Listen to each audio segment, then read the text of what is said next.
हमने ठीक कर दिया, खालिस्तानियों को ऐसा ठीक कराया कि खालिस्तानियों को सांप सूंघ गया। ठीक तो हमने सबको कर दिया अर्जुन जी, ऐसा नहीं है कि भारत में कोई रह के ज्यादा उड़ेगा। बीच बीच में अपने वो परचम वर्चम लहरा लेते हैं दो चार, ठीक सबको कर दिया। कोई ये नहीं है कि, देखिए ऐसा है कि हिंदुस्तान ये जो देश है ना, ठीक है, यहाँ पे कोई भी हो, हिंदू हो, मुसलमान हो, सिख हो, ईसाई हो, जो देश के खिलाफ काम करेगा उसको मार मार के दुम्बा बना देंगे हम लोग, ठीक है। और India is very very clear in this. मैं आपको एक छोटी सी बात कहता हूँ, आप लोग कहते हैं ना कश्मीरियों पे गोली चलाई, कश्मीरियों पे गोली चलाई, ये बड़ा पाकिस्तान में गया, मैं फिर वही चीज बोलूँ, गया कोई नहीं कश्मीर, पर कश्मीर में सब पाकिस्तानियों ने पीएचडी कर रखी है, ऐसी बात नहीं है।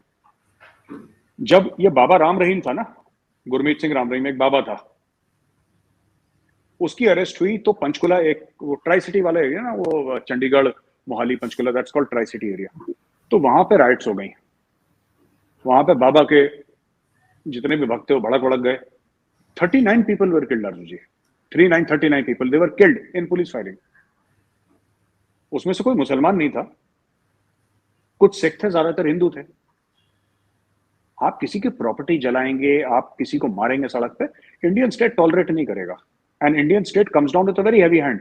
आप कश्मीर में हो, आप पंजाब में हो, आप उत्तर प्रदेश में हो, आप दिल्ली में हो, आप तमिलनाडु में हो, उड़ीसा में हो, मणिपुर, आप कहीं पर भी हो, देश के खिलाफ काम करोगे तो टाइट कर दिए जाओगे, साफ सीधी बात है, ठीक है। कश्मीर में भी पूरी हवा निकल गई, और वो बीच बीच में उछलते रहते हैं टिड्डे की तरह, थोड़े थोड़े हवा निकल गई वहां पे, और खालिस्तान का तो बैंड बजा दिया। अब सिर्फ वो वहां पे कुछ टैक्सी ड्राइवर हैं विदेशों में जो कि इमोशनल हो जाते हैं खालिस्तान को लेकर, वरना ये सब इंडिया को कोई फर्क नहीं पड़ता। We are too big, we are too big, we are too powerful कि हमें कोई हिला दे।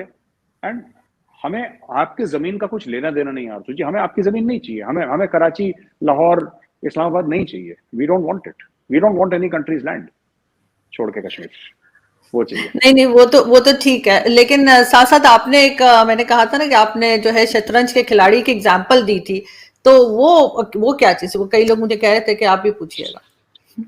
शतरंज के खिलाड़ी का ये मामला है कि सत्यजीत रे साहब की बड़ी आइकॉनिक फिल्म थी अर्जुन जी, हम्म, बड़ी आइकॉनिक फिल्म थी। ये अवध, ये अवध पूरा एरिया है ना, वो कानपुर लखनऊ इलाहाबाद दैट बेल्ट, और जहां पे लखनऊ के नवाब साहब, दैट इज कॉल्ड अवध। तो उसमें छोटे छोटे बड़े बड़े नवाब भी थे। तो ये बात है सन 57 की, 1857, जब the first war of independence broke out, पहली स्वतंत्रता की लड़ाई छिड़ गई अंग्रेजों के खिलाफ, ईस्ट इंडिया कंपनी थी। तो उस समय दिखाते हैं कि जो नवाबों का जो एटीट्यूड था, राइट, तो इसमें सईद जाफरी एक नवाब हैं और संजीव कुमार एक नवाब हैं, और this is based out of Lucknow, कि किस तरीके से लोग शतरंज खेल रहे हैं। ये दोनों के दोनों जो दोस्त हैं, ये शतरंज खेल रहे हैं, इनका दिन भर बैठ के काम शतरंज खेलना था, ये शतरंज खेल रहे हैं, और किस तरीके से पूरे अवध जो है, अवध में आप ये लगा लीजिए कि आग की लपटों में जल रहा है अवध, और इन लोगों को कोई फिक्र नहीं है अपना शतरंज का गेम और अपनी छोटी छोटी अपनी पेटी पॉलिटिक्स। तुमने इसको ऐसा क्यों बोला, तुमने मुझे ऐसा क्यों बोला, तुम उसके साथ क्यों पाए गए, तुमने ये क्यों करा, ये छोटी छोटी हरकतें अपनी कर रहे हैं और अपना बैठ के शतरंज खेल रहे हैं। और वहां पे दिखाते हैं, लास्ट वाले सीन में दिखाते हैं कि कंपनी की फौजें आ रही हैं, ईस्ट इंडिया कंपनी की फौजें आ रही हैं और पूरे अवध पे कब्जा कर लिया। तो यही पाकिस्तान में हो रहा है। मोहरे कौन है? पाकिस्तान की आवाम। चल कौन रहा है? इमरान खान। कौन सी ताकत इस्तेमाल हो रही है? इमोशन, मुझे मार देंगे, इंपोर्टेड सरकार, अमेरिका की दखल अंदाजी, आजाद खारजा पॉलिसी, ठीक है, इनकी तरफ। ये शरीफ वाले ये अलग कह रहे हैं, इमरान खान ने पिछले 4 साल में भट्टा बैठा दिया, ठीक है, इमरान खान झूठ बोल रहा है। ये सब लोग अपनी तरफ से वो कर रहे हैं। इनको ये नहीं पता कि सियासत तो तुम तब करोगे जब तुम्हारा मुल्क रहेगा। डॉलर आज की तारीख में 194 195 पे पहुंच गया डॉलर। 200 क्रॉस कर गया सर, 200 हो गए। नहीं नहीं नहीं, अभी वो तो मार्केट हो की गया, बात कर रहे हैं आप, हाँ मार्केट में हो इंटरबैंक गया। ट्रेड में। हाँ, मार्केट में तो कल परसों हो गया था। अभी अभी आपका जो है 196 क्रॉस करा है वो इंटरबैंक ट्रेड में, और 196 में भी अगर आप 196 रुपए लेके जेब में ले जाते हैं तो आरजू जी, इसका मतलब ये नहीं कि आपको डॉलर मिल जाएंगे, डॉलर है नहीं, है ना।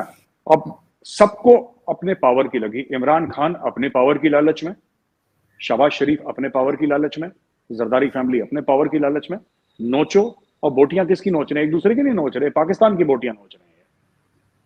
फिर पाकिस्तानी कहते हैं कि साजिश है। ये आपका रुपया बिल्कुल जमीन पे आके गिर गया। ये किस यहूदी ने प्रोग्राम बनाया है ना?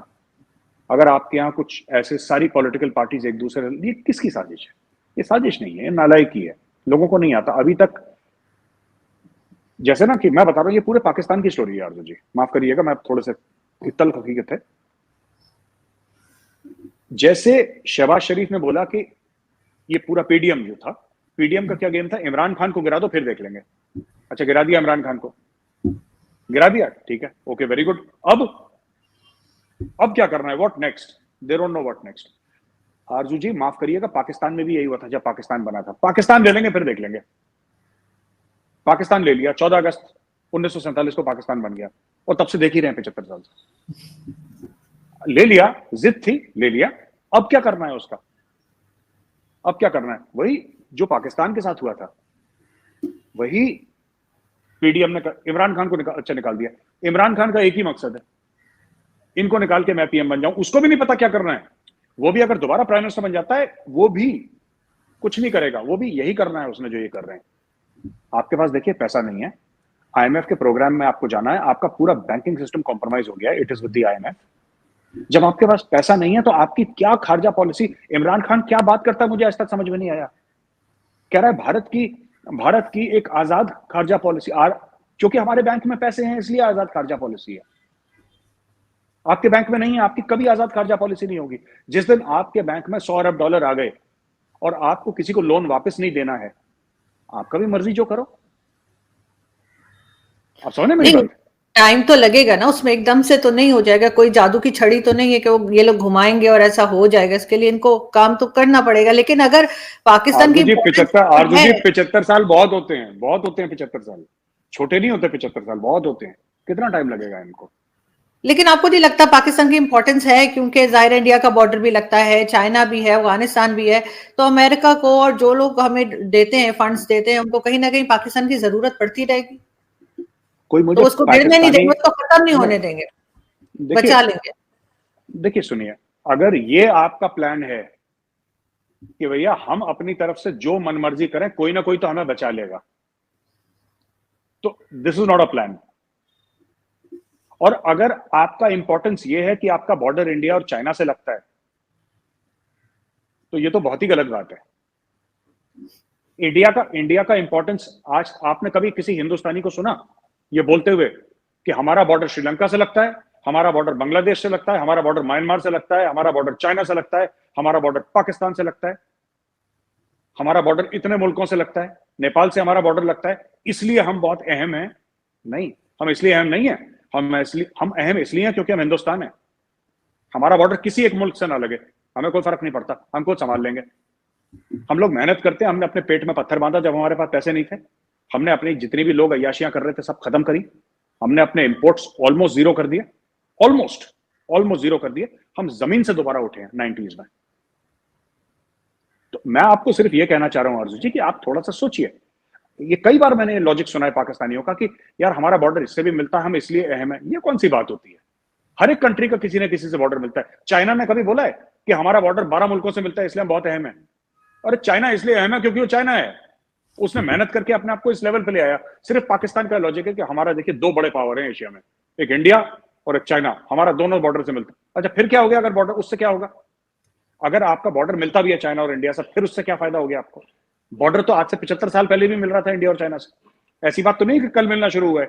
फिर उसका क्या फायदा ले लिया? फायदा तो कुछ नहीं। चाइना तो पैसे मांग रहा है ना, वो तो ये कह रहे हैं ना कि सीपैक भी इसीलिए बन रहा है कि कहीं से भी आने के लिए या जाने के लिए जो है पाकिस्तान से होके गुजरना पड़ेगा। तो इस वजह से सीपैक इंपॉर्टेंट है, इस वजह से पाकिस्तान इंपॉर्टेंट है। यहाँ तो ये बताया जाता है। आरजू जी मैं पाकिस्तानियों से बोलूंगा, मैप देख लीजिए। आपके एक जर्नलिस्ट, मैं उनका नाम भूल जाता हूँ, बड़ा इंटरेस्टिंग सा नाम है, ओरिया मकबूल जान। ओरिया मकबूल जान, ओरिया मकबूल जान। ये आप लोगों के जो एनालिस्ट हैं, पता नहीं ये पढ़ते लिखते नहीं है, ये कभी स्कूल नहीं गए, या डायरेक्टली मदरसे से गए, मदरसे से वापस आ गए, इनको कुछ आइडिया नहीं है दुनिया का। ओरिया मकबूल जान टेलीविजन पे क्या बोल रहे हैं कि चाइना सर है, ठीक है, वो चाइना को बताने चाइना सर है, और ये जो धड़ है ये बाकी पूरी दुनिया है, और ये जो गला है वो पाकिस्तान है। तो सुनिए, चाइना को अगर पूरी दुनिया के पास जाना है तो पाकिस्तान से होकर जाना है। अगर गले को कोई काट दे या गले को दबा दे तो चाइना दुनिया से अलग हो जाएगा। अरे आप लोग गूगल मैप्स पे जाइए, देख लीजिए ना क्या अलग हो जाएगा। अगर चाइना को, देखिए सुनिए, चाइना ने पाकिस्तान में पैसे डाल दिए इसलिए चाइना फायदा उठा रहा है पाकिस्तान का। चाइना को अगर इंडिया आना है तो क्या वो थ्रू पाकिस्तान आता है? नहीं। अगर चाइना को जापान जाना है, अमेरिका जाना है, कहीं पे भी जाना है, क्या वो वाया पाकिस्तान जाता है? चाइना का सिर्फ एक छोटी सी ये बात है, अब चाइना तो तेल भी रशिया से ले रहा है, चाइना का सिर्फ ये है कि अगर गल्फ स्टेट्स में जाना है, ठीक है, और वहां से अगर तेल मंगवाना है तो ठीक है पाकिस्तान के थ्रू जा रहा है, लेकिन वो इन्वेस्टमेंट ईरान के साथ भी कर रहा है, माफ कीजिएगा। कल अगर ईरान के थ्रू जाना है तो वाखान कॉरिडोर से ले आएगा वो सबके सब, उसको पाकिस्तान के अंदर जाने की जरूरत ही नहीं है। पाकिस्तानियों को डे वन से ये झूठ बोला गया है कि बॉस देखो अगर तुम नहीं होगे ना तो पूरी दुनिया खत्म हो जाएगी। आप मैप पे मुझे कोई प्रूफ कर दे, कोई भी प्रूफ कर दे, और सिर्फ ओरिया मकबूल जान साहब की बात नहीं है, सिर्फ उनकी बात नहीं है, ये सबके सब बड़े बड़े पाकिस्तानी जो अपने आप को दानिश्वर बोलते हैं सब झूठ बोलते हैं। ये गला है, ये सर है, ये पैर है, ये पेट है, पता नहीं क्या, ये फेफड़े हैं, अजीब अजीब से डायलॉग मारते हैं टेलीविजन पे। किसी को जरूरत नहीं है। देखिए अमेरिकन को जरूरत थी अफगानिस्तान में जाने की, इसलिए अमेरिकन ने अरबों डॉलर पाकिस्तान को दिए। अब अमेरिकन ने डॉलर देना इसलिए बंद कर दिया है कि उन्होंने बोला पाकिस्तान अगर कल मरता है तो आज मरे, आज मरता है तो अभी मरे, उनको कोई फर्क नहीं पड़ता, वो इंडो पैसिफिक चले गए। उनका ध्यान अभी रशिया और यूक्रेन पे है और इंडो पैसिफिक पे है, ठीक है। और दूसरी एक चीज है कि पाकिस्तान इसलिए उनके लिए जरूरी था क्योंकि ईरान के साथ उनकी बनती नहीं थी। 1979 के बाद ईरान का ढक्कन बंद हो गया था। जिस दिन ईरान से रास्ता खुल गया, पाकिस्तान को कौन पूछ रहा है? पाकिस्तान का जो टोटल इंपॉर्टेंस है, मैं आपको बता दूं, टोटल इंपॉर्टेंस है वो अफगानिस्तान की वजह से है।